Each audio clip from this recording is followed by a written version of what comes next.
Welcome everyone to today's webinar regarding problems and solutions in identifying and recording work time. This program is sponsored by Littler and by Replicon. Replicon is a worldwide provider of timekeeping and project management tracking solutions with 7,000 employers, 1.5 million employees across 70 countries.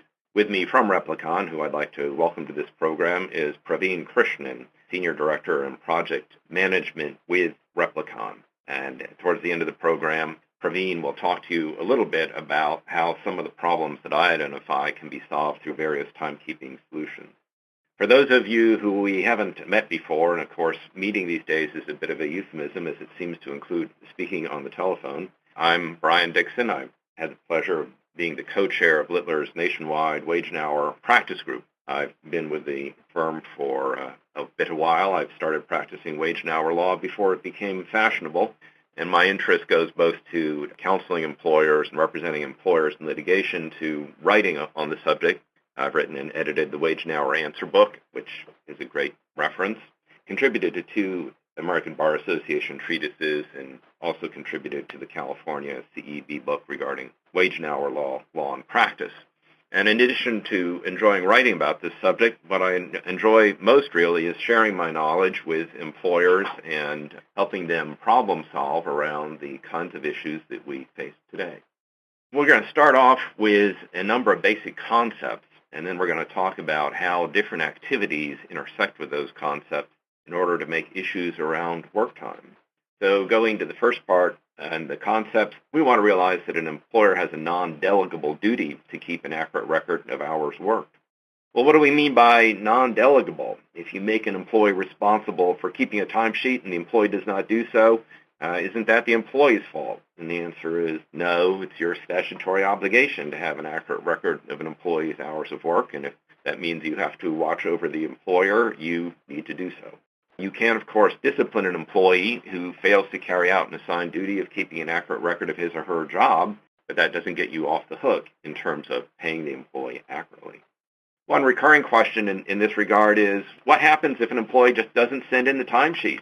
And the answer is you have a non-delegable duty to keep an accurate record of the employee's hours of work, and if that means that somebody in payroll has to pick up the phone and call the supervisor, and the supervisor has to try to figure out best he or she can what the employee worked that week, you need to do that.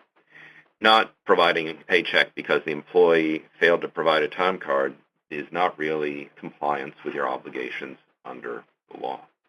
We also want to be familiar with the suffer or permit standard. Most of us really understand what permit means. It means I permitted you to do certain work, but how can I suffer work? I mean, how can an employee inflict work on me? You know, most of us are out there cheering other employees on to get everything done. Where does the pain of suffering work come from? And it comes from this. You're responsible for all the work that you knew about or you should have known about. If you as a manager or a manager were to go to an employee and say, I need this report tomorrow morning and it's 5 o'clock and I need it at 8, and by the way, you know, the overtime budget is short, well, you should have known that the employee worked that evening in order to get the report done, and you're going to be responsible for that overtime, whether it was authorized or not. Well then, what value is the traditional and widespread policy all overtime must be approved before it's worked? In some regards, it helps shape the employee's expectations so that hopefully employees will speak to you about whether overtime is authorized or not. It will help where the supervisor doesn't know about work that an employee performed. It will not help you where the supervisor knew, as in the example I provided, or had reason to know about the work.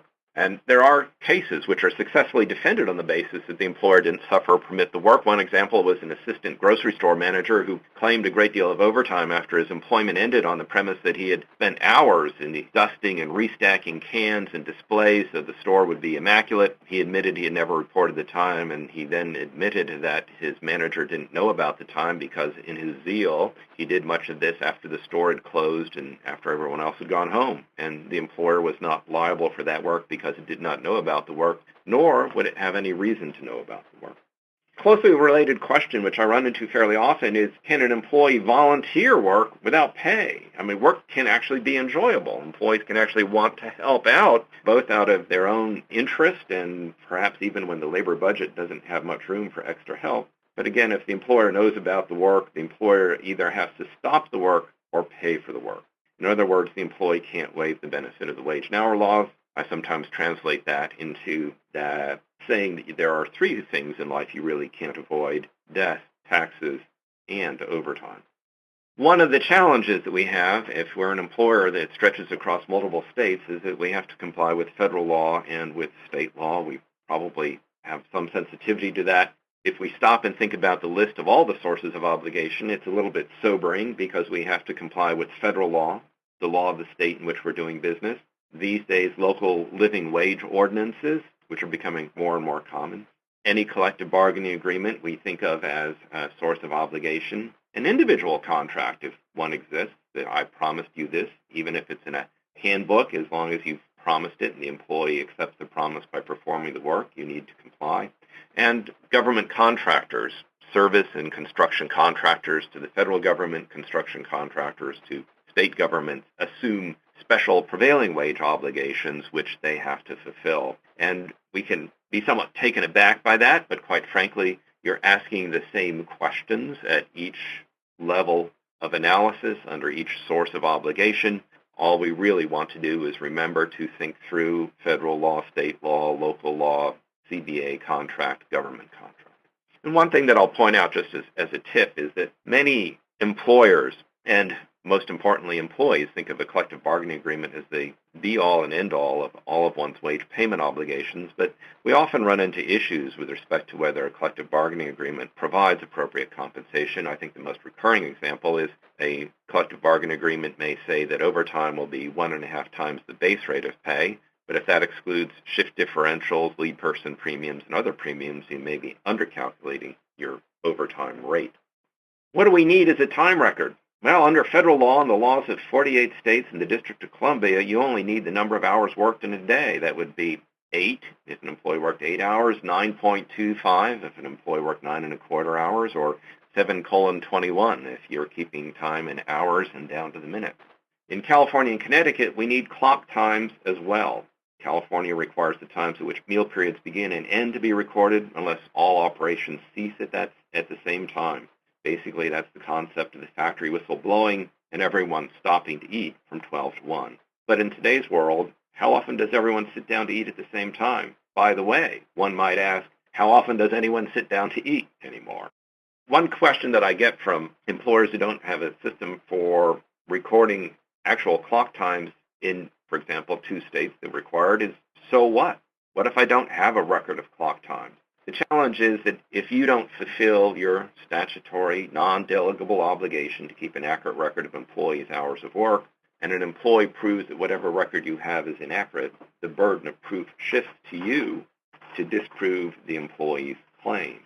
And that's true, setting aside meal periods for a moment, that's true generally. If your record of an employee's hours of work is proved to be inaccurate or short in any regard, the burden then shifts to you to disprove the employee's claim. And that might be something that you could assume or undertake if, for example, the employee worked in an office or a factory where there are other people about who could serve as witnesses, or the employee worked in line of sight of the supervisor. But these days, many people work away from others. They work in home offices, they work in the field, they work in at a client's location where no one may have line of sight view of their hours of work. And we need to realize that the burden of proof can then become virtually insurmountable.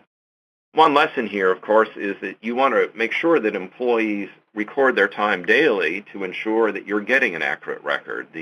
Okay, I'll wait to the end of the pay period and then I'll go back and fill in my timesheet, be it paper or electronic, is not your best outcome. One other thing that you want to do, of course, if you have the benefit of an electronic timekeeping system, is to make sure that that time record is visible to a supervisor as the pay period proceeds, so that the supervisor can determine who is keeping a contemporaneous and hopefully accurate record of work and who is not. Talk about rounding. Why do we round time entries? Does anyone really know? I mean, is this just a habit that we have that dates back to the time when all payroll calculations were done by hand because we didn't have the benefit of modern data processing equipment? Or is it really just aesthetics? Do we like a paycheck to end in even point, so many dollars, .00 cents? rounding can help you get there, but is it really worth it? I have one colleague who specializes in rounding class actions who said that you're doing one of two things when you're rounding, both of which are bad. You're either overpaying your employees or you're underpaying your employees, and I would respectfully submit that he's right. If you said that you round because you save on your payroll costs, then I would respectfully suggest that we need to have a side conversation about your timekeeping practices.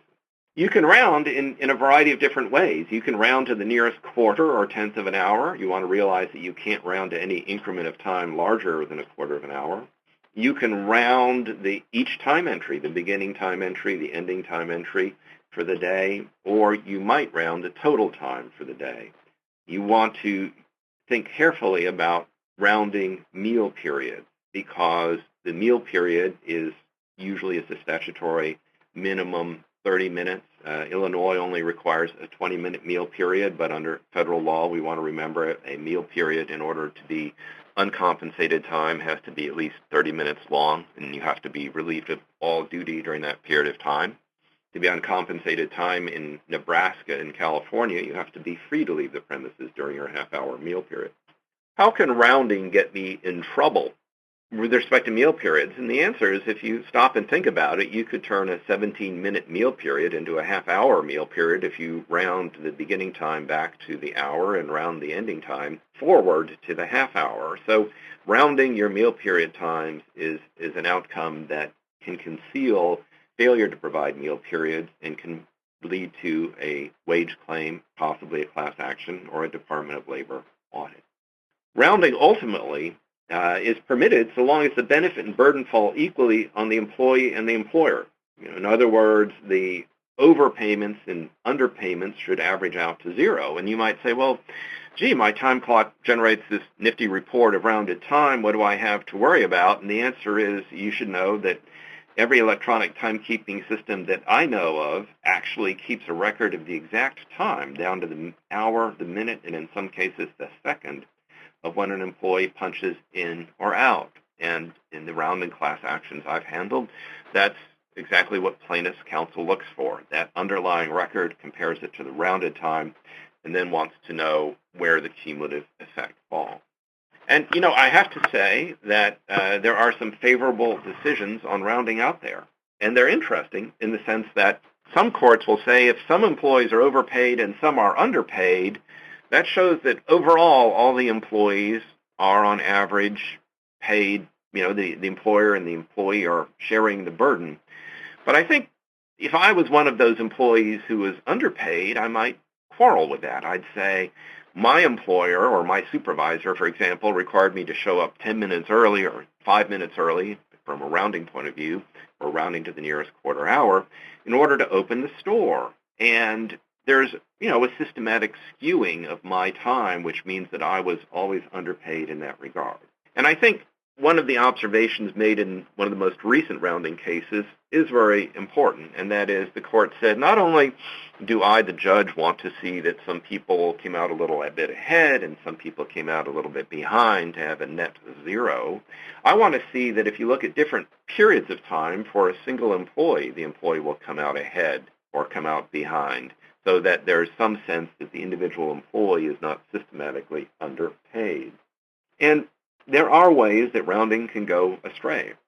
If employees are told to appear so early, I need you to be here 5 minutes early to make sure that you punch in on time, then obviously you're simply moving the start of work away from where you round the time. If there is a pre-shift report, we could have a problem. If work begins at any time other than the hour or quarter hour, if you're doing quarter hour rounding, or one of the tenths of an hour, if you're doing tenth of an hour rounding, then you will have a systematic skewing of work time. I think one of the most recurring sources of challenges regarding rounding simply is a strict rule against tardiness.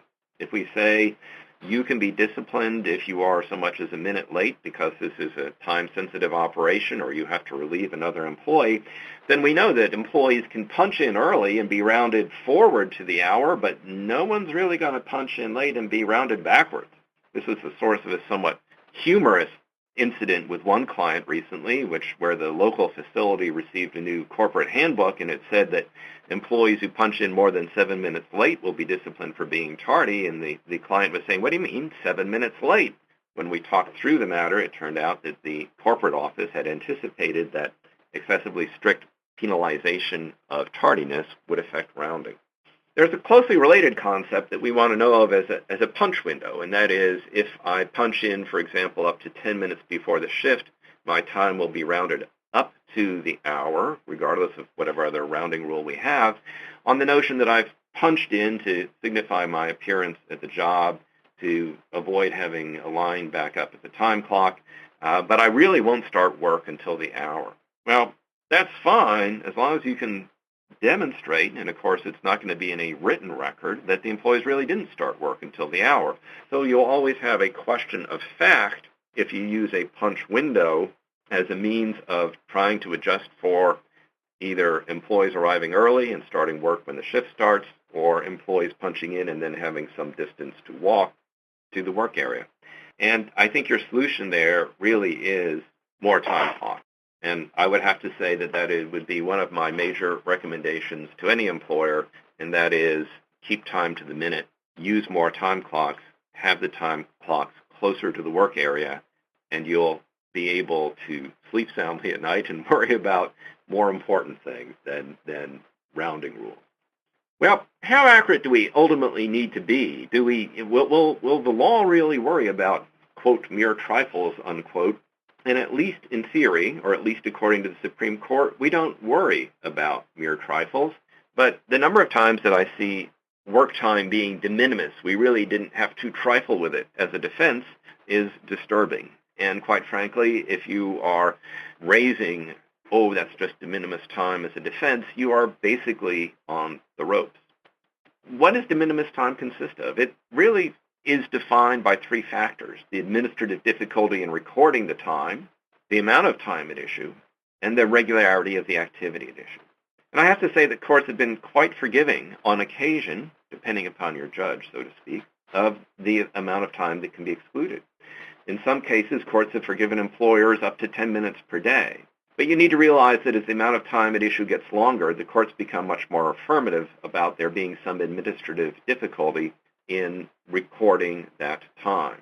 And sometimes you'll find a sympathetic court that will stretch. One recent court said login time in a computer call center or customer call center was de minimis, in part because employees varied in their dexterity in terms of how quickly it took them to log in after they hit Control-Alt-Delete in the morning. Well, I would love to have that judge on any one of my cases, but I would have to respectfully submit that that's a little bit of a stretch from de minimis work time. And one other aspect of an administrative difficulty in recording the time is whether there's a practical difficulty in recording the time, such as that activity necessarily occurring before the time recording system can be accessed.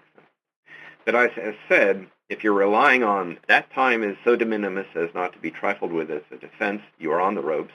The referee has started to count, and you can find a substantial number of cases where the referee's count comes in increments of $100,000 or more if the referee believes you've taken excessive advantage of the exclusion of work time. We also want to realize that as technology gets better, there are fewer excuses for not capturing all work time. And rather than flee from that technology, I would suggest that we embrace it and use it in order to create the best possible record we can. Well, when does work actually begin?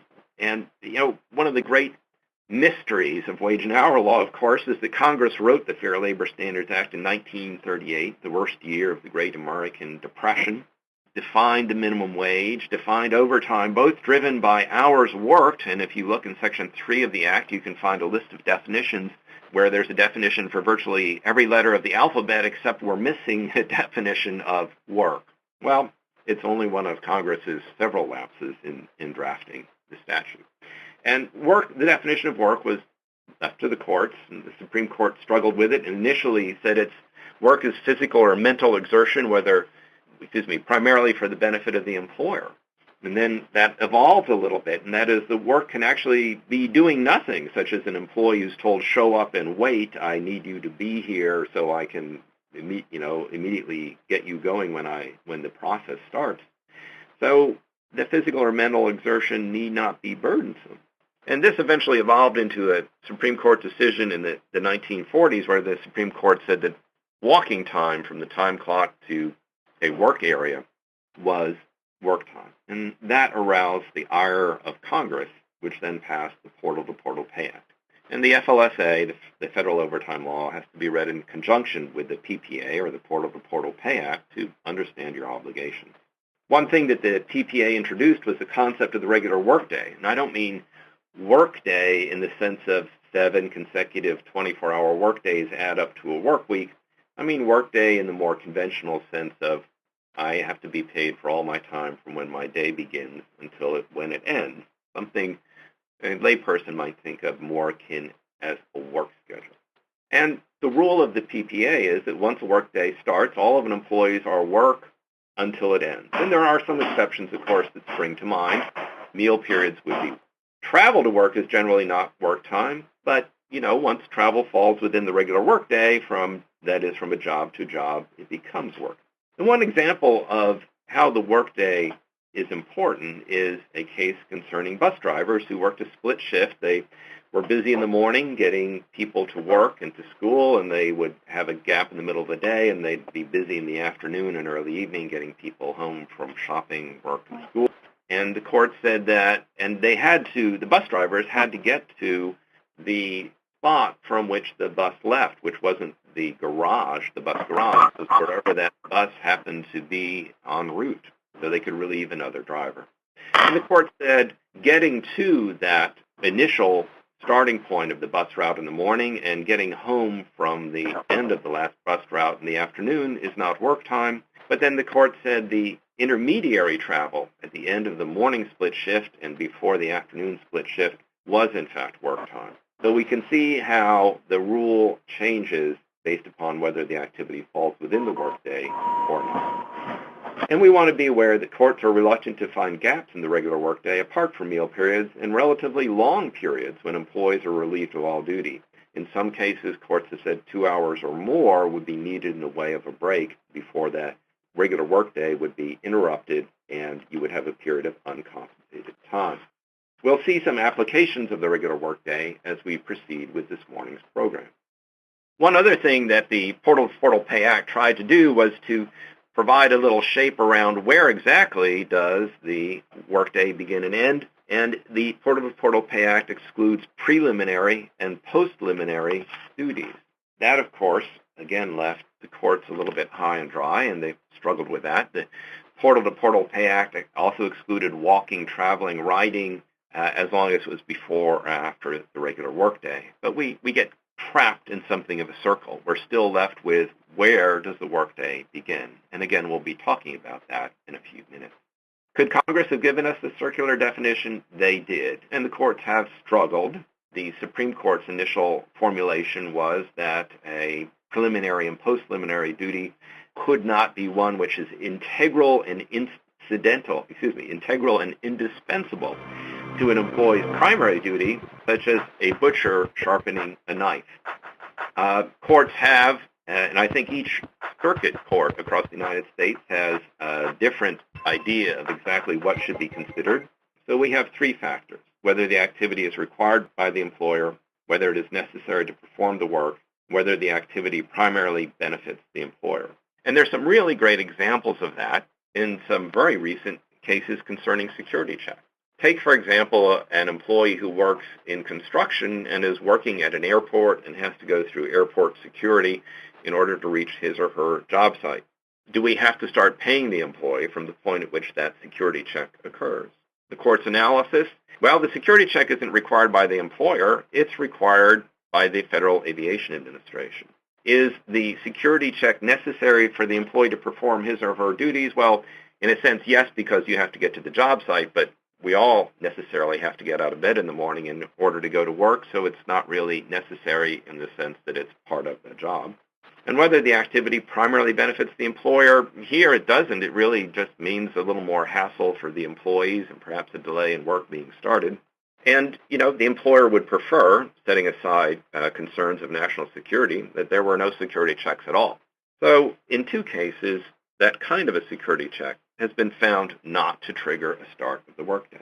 Well, let's take the same thing and look at another kind of security check, and that is retailers, especially those of high-value products, of jewelry and electronics, often have a security check at the end of a shift as employees leave, just to make sure that the shrink doesn't shrink more than the shrink can be expected to shrink. Somewhat sad observation there.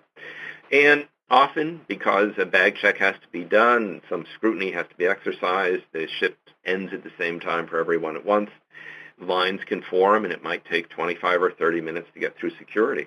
If we apply the same criteria, we come to a different result. Same criteria is used with respect to the security check at the airport. When applied to a security check for shrink or loss prevention purposes, you get a different result. The activity is required by the employer. It's not required by law. The activity is necessary for the employee to perform his or her duties? No, but that's only one of 3 factors. And whether the activity primarily benefits the employer, well, it certainly does. It's designed to avoid shrink. So you can get a different result depending upon how that security check occurs. One thing that I want to emphasize is that the Portal-to-Portal Pay Act, which limits work time under federal law, does not appear, and in fact, it's rare to see anything like it in a state's labor code. Some states will treat the Portal-to-Portal Pay Act as something of an exemption from the general obligation to pay wages, and if it doesn't show up in their labor code, they'll say the Portal-to-Portal Pay Act is irrelevant, and that state will apply a stricter standard as to when a certain activity is work or not. Other states tend to take a little more benign view and simply say, we don't define work, we'll look to federal law. Federal law defines work, that's sufficient for us. Let's look at some of the activities, and we're now going to go to the second part of the program, which is looking at specific activities and how they relate to when does my work start and when should I be recording work time. And we need to lead off with donning and doffing. One would think that one could get some reasonable or specific rules around donning and doffing, but I think if you sat and you counted cases, wage and hour cases, about work time by subject matter, you would discover that there are more cases about donning and doffing than any other work activity. In fact, probably most other work activities combined. And in some regards, that's to be expected. There are many, many varieties of donning and doffing activities, everything from a bellhop putting on a uniform to a serving person in a restaurant doing so, to a chef putting on his or her whites, to a construction worker putting on safety equipment, to someone working in a production line doing the same thing, to a police officer putting on not only a uniform, but also putting on a holster, a gun, handcuffs, a bulletproof vest, and a shield on that uniform. So we can empathize a little bit with the variety of different circumstances they face. For today's presentation, I'm going to break donning and doffing down into 3 basic rules and talk about some of the variations that can arise. The first general rule is that if you can put it on at home, it's not work time. This was emphasized recently by a decision coming out of Arizona, where police officers claim that they should be paid for the time that they put on their uniforms, and not only that, for the commute time from home to work, because that would be part of the workday. But the Court of Appeals rejected their argument, saying that it might have been convenient and perhaps even appropriate to put on the uniform at work, but as long as it could be put on at home, it would not be work time. I would point out that the general rule that if you can put it on at home is not work time has occasionally sparked some dissent. There was a judge for the city of San Leandro here in California addressing an issue at the city of San Leandro, said that putting on the holster, handcuffs, and security vest, the bulletproof vest, could be considered to be work time even if done at home. So again, we want to realize that we have some general rules and exceptions, but I would certainly recommend that if you have dress requirements for your employees, you carefully consider whether they're work time or not. The second general rule is if you have to put it on at work, it's work time, because the employer is requiring you essentially in some cases, depending upon how much you have to put on, if you have to put on a uniform at work, requires you to repeat the process of getting dressed for the day, and that's certainly for the employer's benefit, under the employer's control and the like. There are some exceptions. For example, a court of appeals in New York concluded that putting on personal protective equipment that was of a generic nature, not unique to the job, but generic, the hard hat, the steel-toed boots, the earplugs, and the safety glasses, would not be considered work time. While it was an integral part of the job, it was not indispensable to performing the work at issue. I point out that not every court agrees on that subject matter, so again, caution should be exercised. And we want to realize, of course, that when we talk about individual items of clothing being put on, for example, a hard hat, a pair of safety glasses, and perhaps earplugs, that we get very closely related to the concept of de minimis work time. One court pointed out, after reviewing a videotape of employees' quote work of putting on generic personal protective equipment, was that most of them did it while walking in mid-stride from the time clock to the work area, and the court was hard-pressed to find that they spent any appreciable amount of time in addition to the walking in order to accomplish that. But you can get very interesting litigation out of these. We had one client whose handbook, unfortunately, was somewhat ambiguous, and at one point it seemed to suggest that you had to put on and take off your uniform at work, while in another location it actually said you could change at home if you wanted to. You could take your uniform home with you. The court said they would hold the ambiguity against the employer and certified a nationwide class at that point. So we want to, the real takeaway at that point is, if you are going to let the employees change at home, you want to affirmatively announce that to the employees, make sure they have sufficient changes of uniform so they can conveniently change at home. Just to show you how far some of these cases can go, we had another case where a class action, it was actually the fourth of class action involving the same change of clothing, and unfortunately the jacket had in the back of it a little tag that says press with cool iron only. So a class action was filed by an employee who said, I diligently pressed my clothing every day with a cool iron. The discovery, of course, was interesting. We had a broad range of responses there. There were some employees who testified, I never pressed my uniform. Those people, of course, were easy to identify by their rumpled look. And we had, a few employees who said either my girlfriend or my boyfriend does the laundry, I delegate that, and they, of course, were promptly promoted into management. But the general rule is if you have to do it at work, it's going to be work time. There is one exception here that I would really point out. It's very important, it's very timely, and that is there is a carve-out from the FLSA for clothes changing and washing, where clothes changing and washing are excluded from compensable work time by the terms of or under a practice arising from a collective bargaining agreement. And I say this is important because the Supreme Court is in the middle of accepting briefing on this subject matter. There's been a split in the circuits on the subject. A lot of that split concerns personal protective equipment and whether clothing, as used in the FLSA, should be extended to include personal protective equipment. It's a close question. The Department of Labor, for example, initially opined that personal protective equipment was not clothing and could not be excluded from compensable work time by a collective bargaining agreement. Under a late administration, the DOL flipped and said the opposite, and most recently the Department of Labor flopped and said again what it had said in the first instance. And fortunately, at this point, we'll get some guidance from the Supreme Court.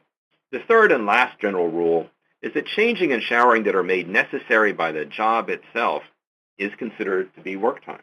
If, for example, you work in a battery plant where there is frequently, if it's a lead-acid battery, a very common type of battery, there may be acid, you may be exposed to acid, the changing and showering would be considered to be integral and indispensable to the work, and you would have to consider it to be work time.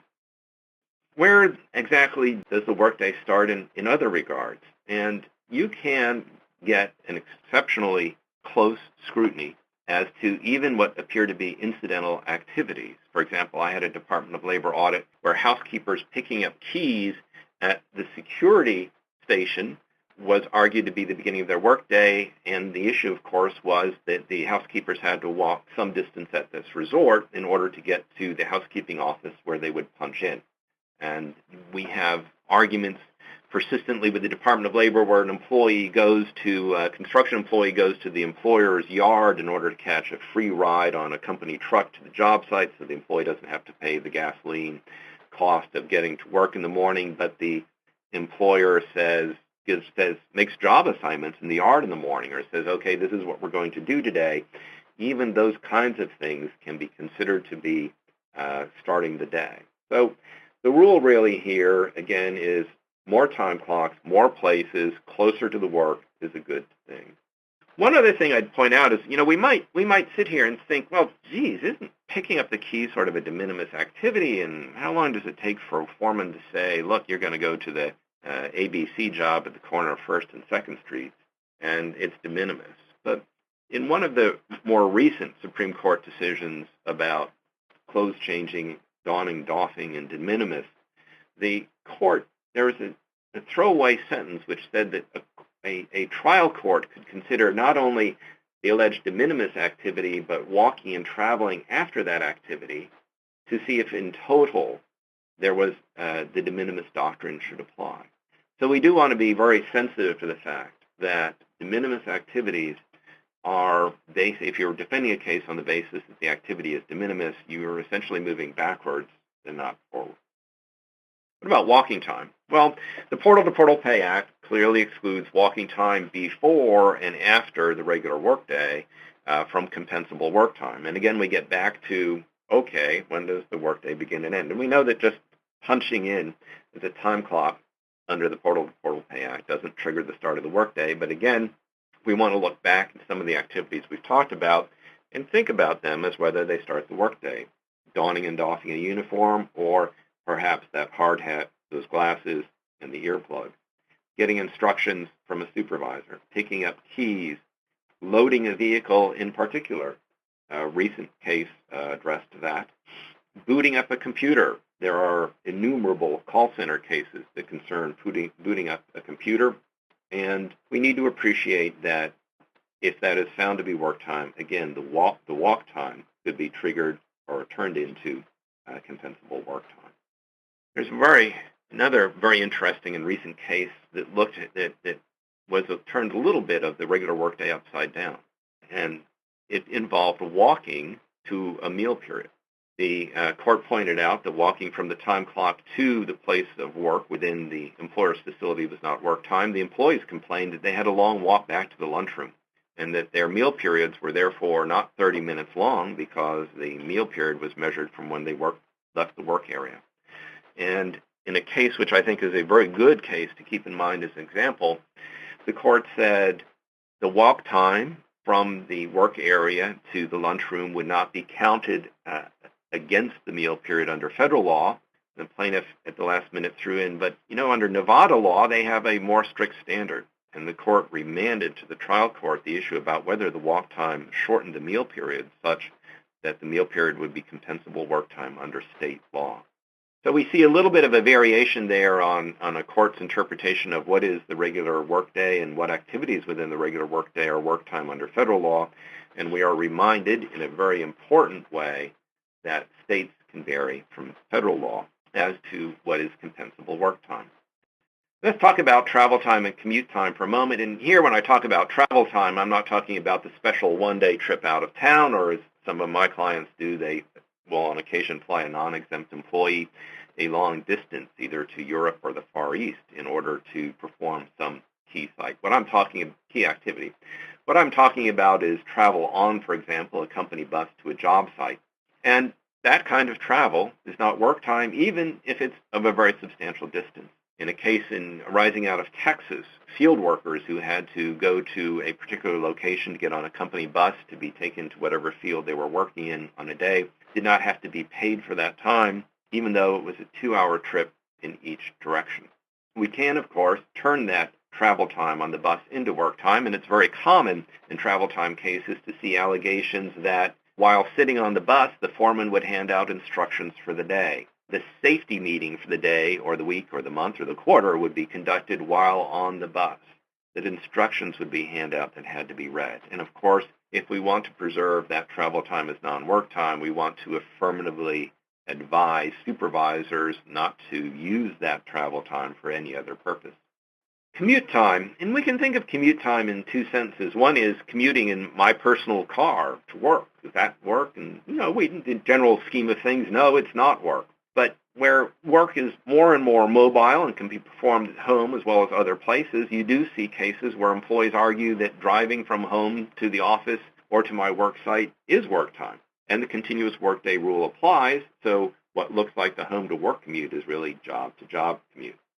Most of the courts have concluded that where the employee has an appreciable range of time in which to perform any work at home, such as, look, I just need you to upload the day's results, work results from your service calls sometime in the evening, that flexibility allows the employer to consider the commute home not to be work time.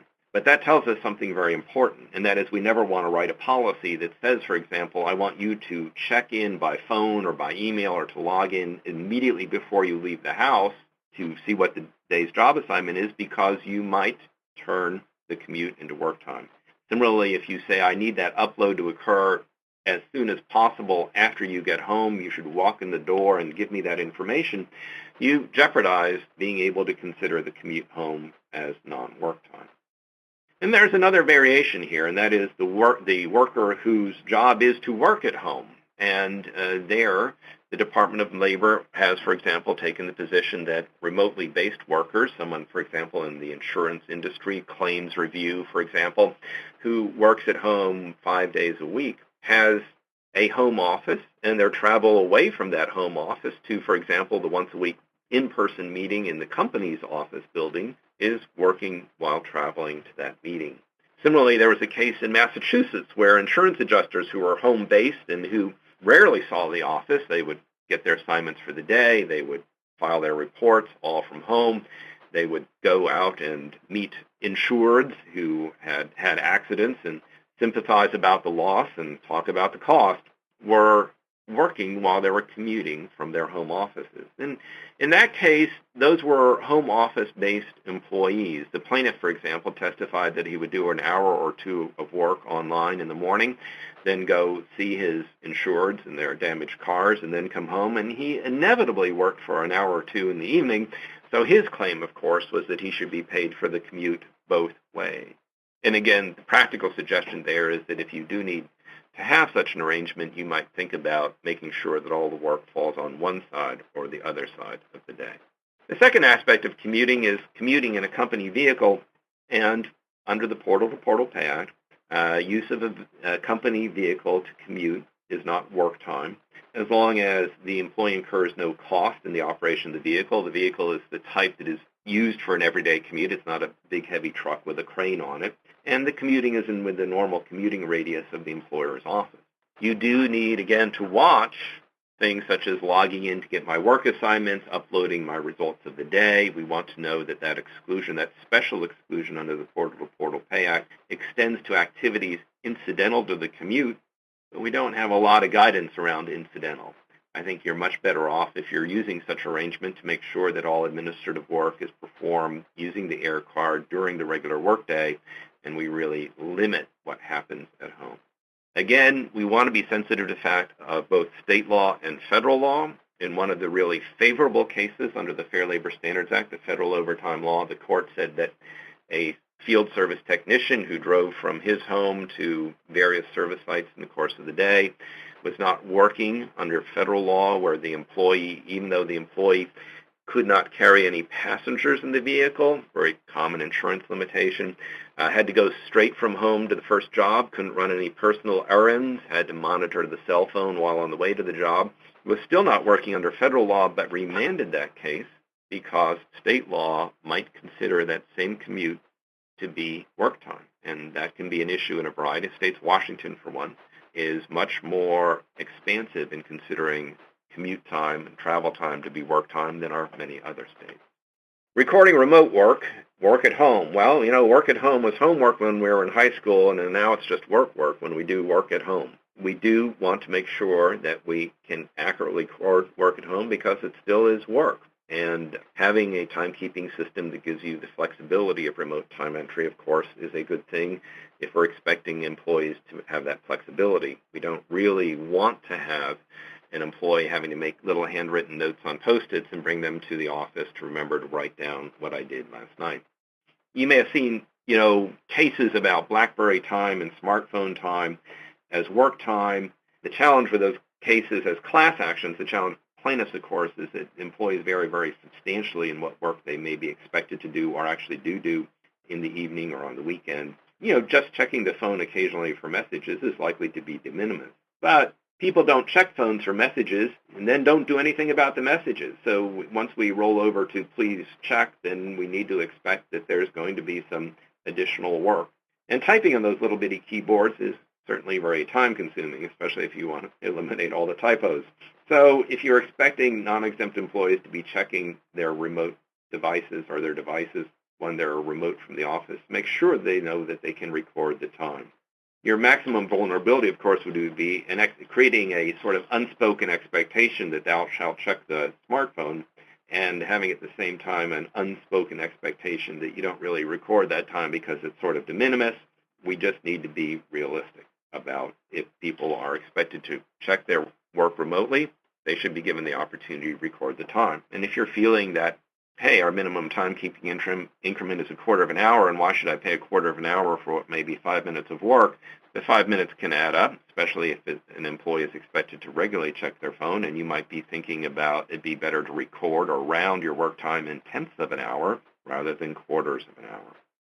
I had a client who actually had an expectation that her employees would check their phones every 2 hours on Saturdays and Sundays, and do I need to pay for that time? I want them to check, but very rarely is there anything to do. Well, the end of the weekend, you might say if the employees were 25 years of age or less, they probably never stopped looking at their smartphone over the weekend and spent most of their weekend texting. But I think more realistically, we should provide at least some compensation for that time. And I will briefly mention social media. If you are an employer who markets your services by encouraging employees to use social media, to have accounts on Twitter or LinkedIn, or to work through Facebook to market the company's products or to keep up with development, you really are well advised to draw much brighter black and white circles around what is work time and what is not, and what is expected to avoid problems. Now, for those of you on the East Coast who are well into your personal meal periods, I would want to say that we need to be very prudent, as I discussed earlier, about recording meal periods. It's particularly true in the 21 states that have some form of affirmative requirement to have a meal. We spoke a little bit earlier about we want to make sure that we can show that the full 30 minutes were taken. For example, in Oregon, I've had a case where an employer was penalized for providing meal periods that were only 27 minutes long. There was a jury verdict here in California where an employer was found liable for meal periods that were shorter than 27 minutes long. And I don't mean to suggest that 27 minutes is a safe harbor. What I mean to say is if the meal period is supposed to be 30 minutes, you want to make sure you provide that 30-minute meal period, and you want to make sure that you have an accurate record of that meal period so we don't have the 27-minute blues. One common issue with respect to recording meal periods is, hey, can we do that by exception? Do I really need to burden the payroll system with employees, clicking in, punching in and out for lunch, and they're going to stand in line and there's 1 or 2 minutes and they're going to complain or grumble? In other words, can we just do the meal periods by exception? And I would start this conversation by noting that when I was on a panel recently, a plaintiff's counsel appeared on the panel with me, a colleague who I respect a great deal, whose one-sentence characterization of exception reporting for meals was that it was an invitation to a class action. And I think that's true.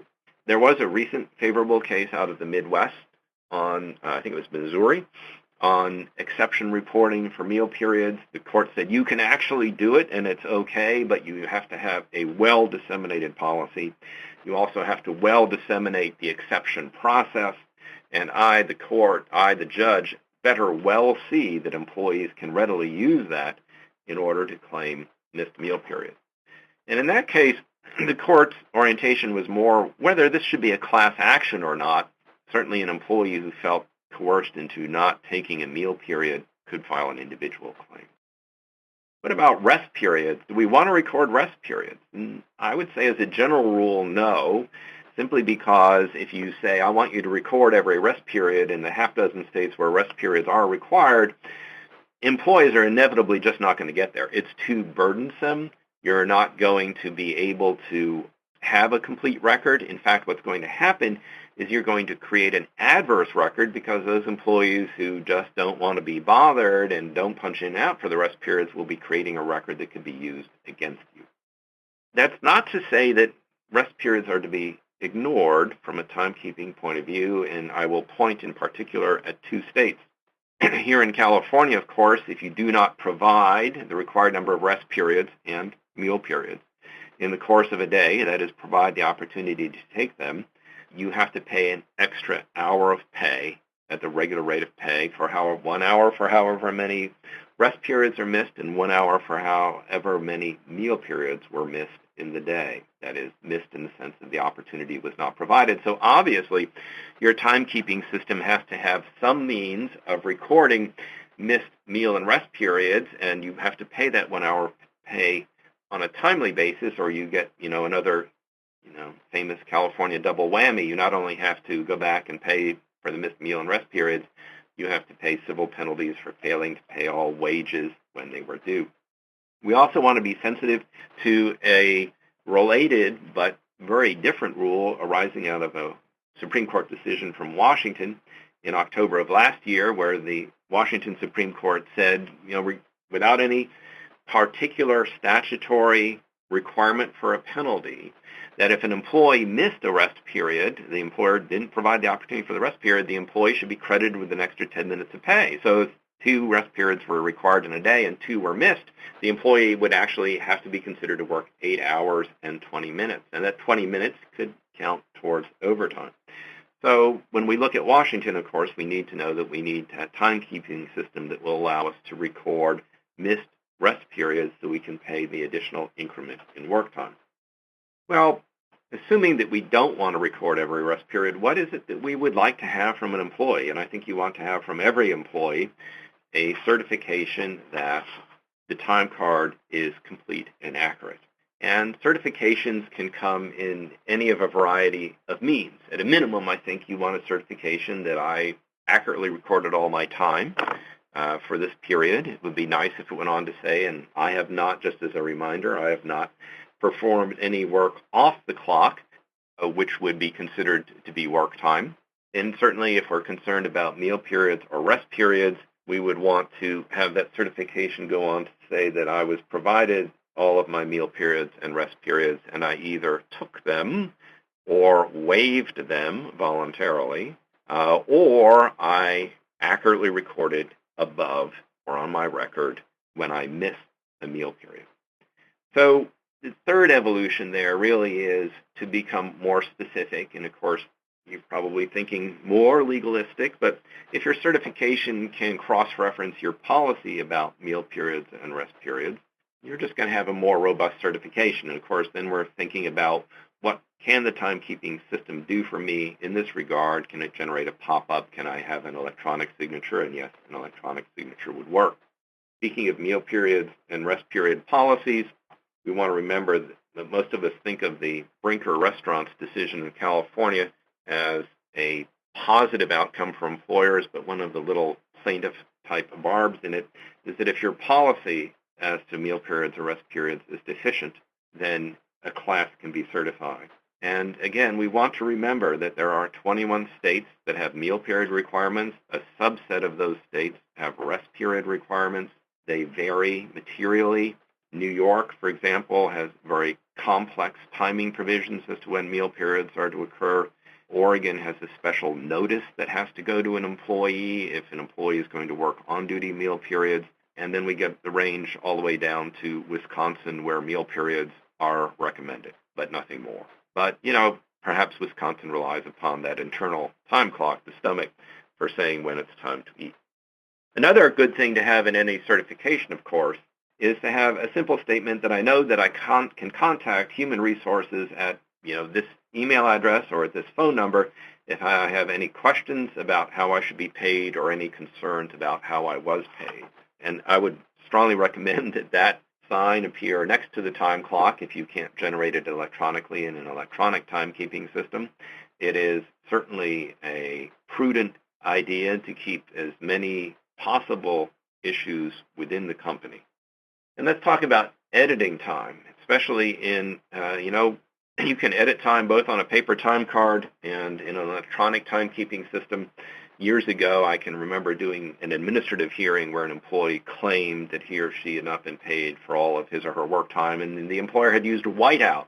This does date back a little ways, on the time card and obliterated what the employer thought were the incorrect time entries and written in the correct time entries, and we could see suspicion growing on the face of the hearing officer until we discovered that the employer had used a very modest brand of whiteout, and if we held the time cards up to the sunny window, we could actually see the original time entry, which were, as the employer pointed out, very little different than those which had been penciled in as corrections. I was sitting through the modern version of this just the other day when a Department of Labor audit started, and the Department of Labor auditor went through all of the questions in the standard checklist and then digressed in an interesting fashion, which is to say, can supervisors edit work time in your system? And if so, is there an audit trail? And if so, do you ever look at the audit trail? Which, of course, is a good thing to do. In any electronic timekeeping system, you want, at a minimum, the timekeeping software to generate a report of who edited time, when, in what amount, and why. In an ideal world, you would be able to go back and search, say, by supervisor, to review all of the supervisor's edits to see what was added, what was subtracted, how many changes were made, how many missed punches had to be corrected. And you want to do that for a variety of reasons. One, in an era of tight labor budgets, I have to say there's a very fine line between editing time to make sure it's accurate and the occasional unfortunate shaving of time to try to meet the labor budget, and you, of course, want to be sensitive to that. You also want to be sensitive to the fact that excessive edits and excessive missed punches are telling you that your supervisor is not performing up to the standard you want. That supervisor is failing to train the employees to do what they need to do in the timekeeping system, and you need to support that manager and, if necessary, counsel that manager about the need to proceed.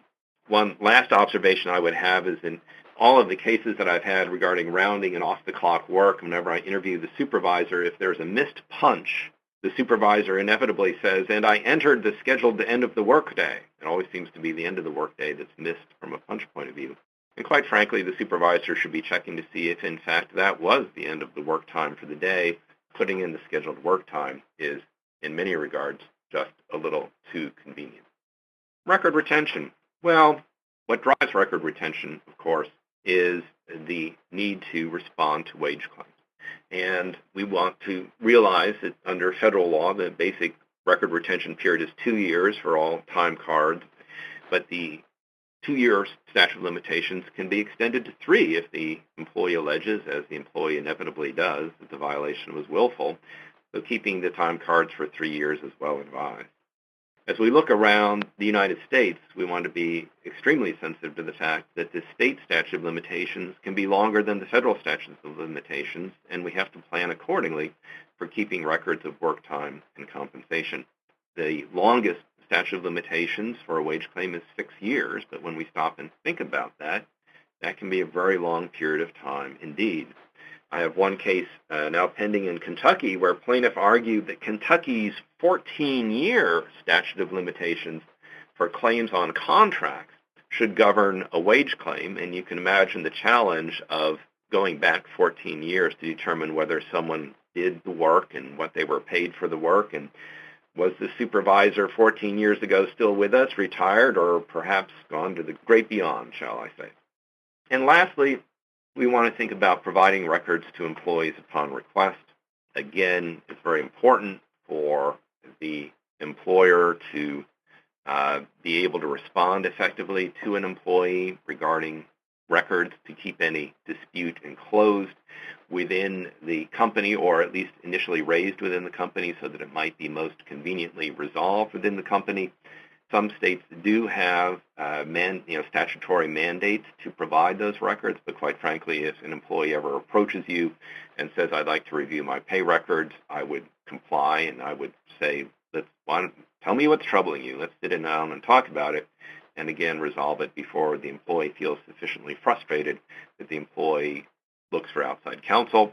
And for those of you who need some inspiration or reinvigoration as to the importance of keeping accurate and complete time records, I would suggest that you merely go to your favorite search engine and type in overtime claim, and you would have so many pages of plaintiffs' lawyers who would just be more than eager to assist you with your claim, and perhaps all of your colleagues. If an affirmative desire to get things right is not sufficient, the fear that you can feel when you look at that infinite number of plaintiffs' lawyers should get us to where we want to go. And with that, I'm going to conclude the initial part of my presentation here today. We will take questions and answers, but what I'd like to do at this point is let Praveen speak to some of the electronic solutions that exist for the problems that I've talked about. And I'm going to review the questions that have been kindly submitted while Praveen is speaking with you, and then we'll return to questions and answers at that point. Thank you. And Praveen. Thanks, Brian. Thanks for that engaging and enlightening presentation. Hello, everybody. My name is Praveen Krishnan. Hope you can all hear me well. I'm the Senior Director of Products at Replicon. We are very pleased to bring you this webinar today, and we hope to make this a recurring series. So we've received a lot of questions, and Brian's reviewing them. But before we jump into the Q&A, I'd like to take a couple of minutes to tell you about Replicon and how we can handle some of the issues that Brian brought up. We are the leader in cloud-based time tracking applications. We have over 1.5 million users from over 7,800 customers spread all across the world. Our time and attendance management suite has helped thousands of organizations decrease their labor costs and keep them in compliance with the myriad labor laws that are at the federal, state, and local levels. Our motto is no hassle, and we actually take that to heart across all our teams in Replicon. We believe that enterprise software should be simple and easy to use and really easy to administer. And for whatever reason, enterprise application companies don't seem to care much for usability. Getting employees to fill in timesheets is hard enough, so a terrible user experience just makes the employees hate the chore even more. So in addition to having deep time and attendance functionality, we have a huge focus on usability for all users. Our UI is very Web 2.0, and people are very familiar with that kind of an UI and find it easy to use.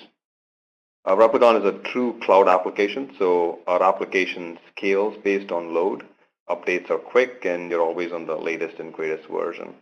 Now, being a cloud application provider means that we spend more time and money on security than the entire IT budgets of most companies. And in addition to that, our infrastructure undergoes frequent security audits to ensure that we don't miss anything. And this is one of the reasons why several large financial institutions, a lot of the companies trust us with their data and their processes. We also have a very open integration platform, so we fit neatly into business processes. So we integrate with most major HRIS systems and almost every major payroll vendor that's out there. Time Attend is our time and attendance application. And as I mentioned earlier, we make it really, really easy for employees to fill out their timesheet. So there isn't a lot of excuses for employees to fill in a timesheet incorrectly. We have a lot of validation rules that prevent errors from creeping in at the beginning so that it's not expensive for you to fix it later on.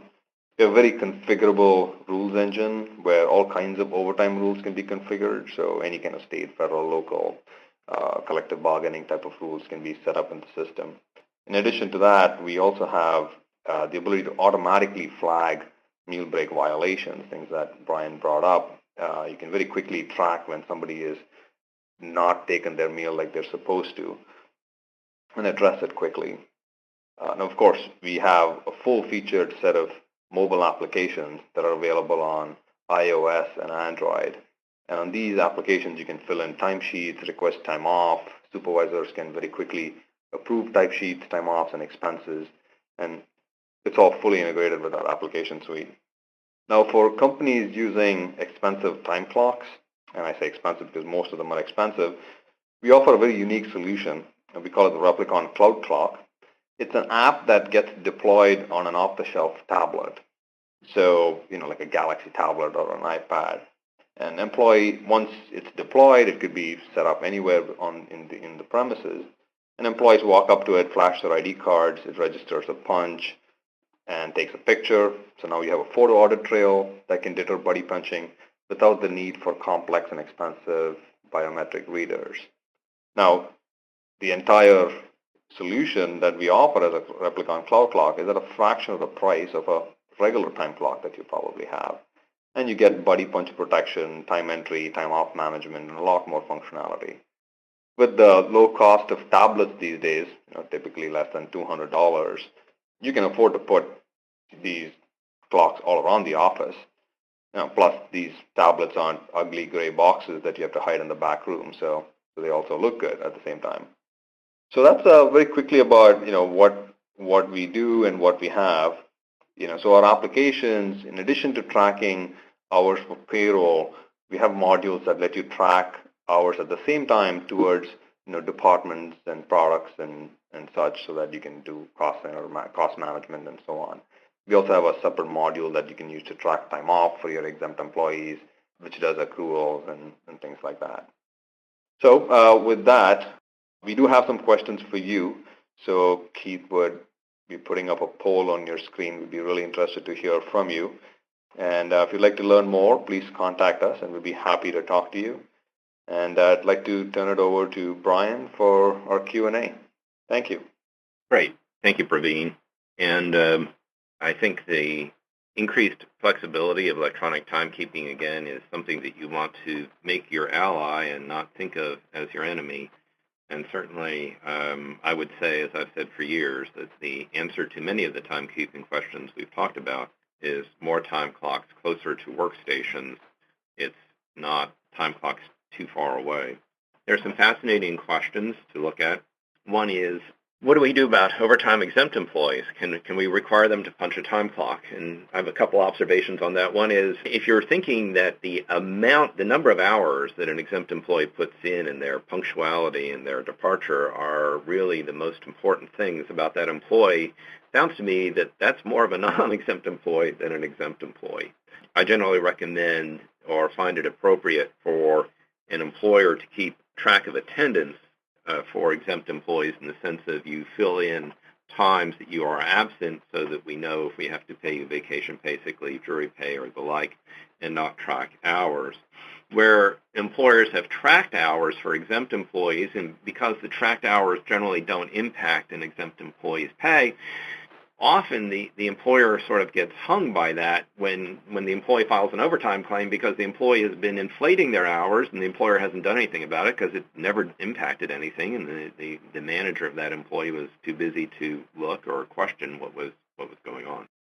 Another question was whether, again talking about exempt employees, whether you can require exempt employees to use vacation time, and you can do that. You want to be sensitive to the fact that the smallest increment that you can use nationwide is set by the state of Washington, and that is you cannot require an exempt employee to use vacation in an increment of less than an hour.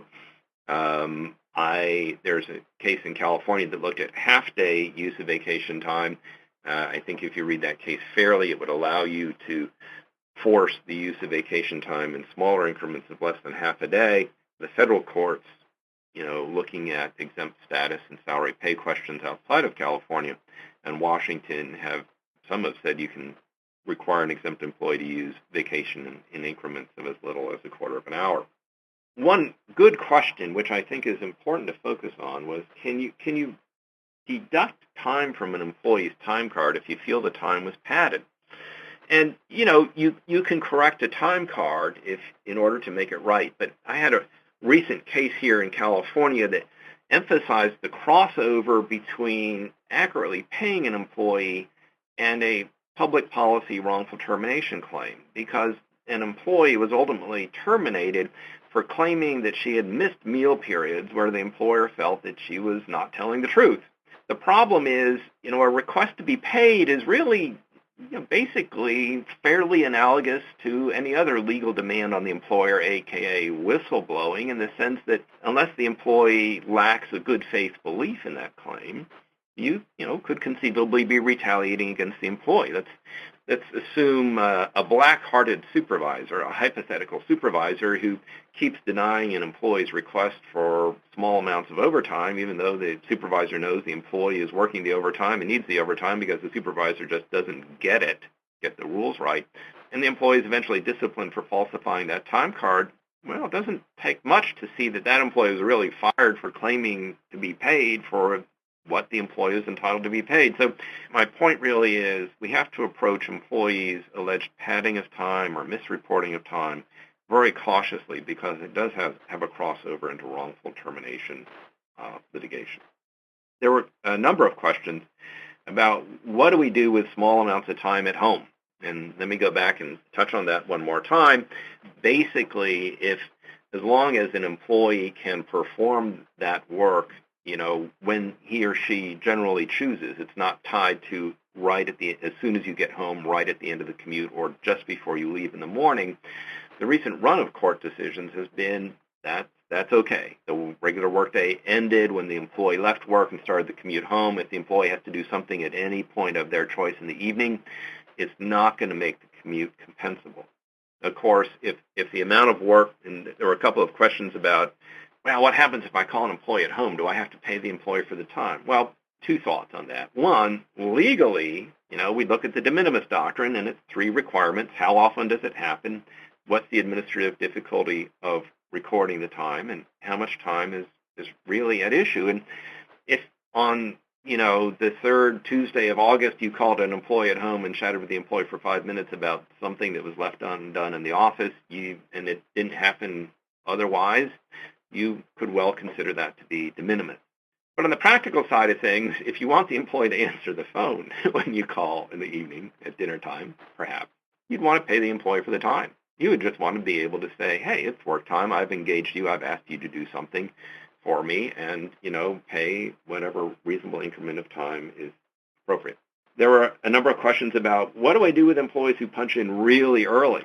And you have a bit of a practical problem there. And, sometimes the location of the break room or the entrance lobby and where the time clock is important. And again, the ability to have time clocks close to the work area can help avoid that. I was working with a cannery out here in California recently where we were doing a variety of redesign issues, and one of the things that we were very attuned to was making sure that employees had a way to get to the break room where they could gather, and because hours of canneries are very varying, they could have a meal or a snack if they wanted to, and the time clock was between the break room and the work area.